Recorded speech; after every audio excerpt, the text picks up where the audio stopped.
দুর্গা শব্দের অর্থ কী? সংস্কৃতে দুর্গা কথার অর্থ যিনি দুর্গ বা সংকট থেকে রক্ষা করেন। হিন্দু শাস্ত্রে দুর্গা শব্দটি ব্যাখ্যা করলে জানা যায় দ অর্থে দৈত্য বিনাশ, উ অর্থে বিঘ্ন নাশ, র অর্থে রোগ নাশ এবং আকার অর্থে শত্রু নাশ। অর্থাৎ দুর্গার অর্থ যিনি দৈত্য, বিঘ্ন, রোগ, পাপ ও শত্রুর হাত থেকে রক্ষা করেন। অপরদিকে সপ্তকল্পক্রমের মতে দুর্গ নামে অসুরকে বধ করার জন্য দেবী দুর্গা নামে পরিচিত। নবপত্রিকা কি? নবপত্রিকা বাংলা দুর্গাপুজোর একটি বিশিষ্ট অঙ্গ। নবপত্রিকা শব্দটির আক্ষরিক অর্থ 9টি গাছের পাতা, তবে বাস্তবে নবপত্রিকা 9টি পাতা নয়, 9টি উদ্ভিদ।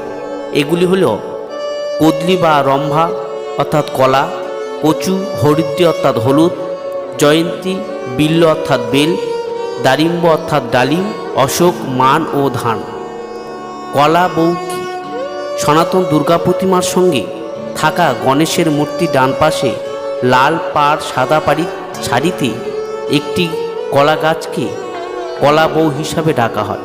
সাধারণভাবে আমরা এই গাছটিকে গণেশের স্ত্রী হিসাবে মনে করি, তবে এই গাছ আদৌ গণেশের স্ত্রী নন, বরং ইনি স্বয়ং মা দুর্গা অর্থাৎ গণেশের জননী।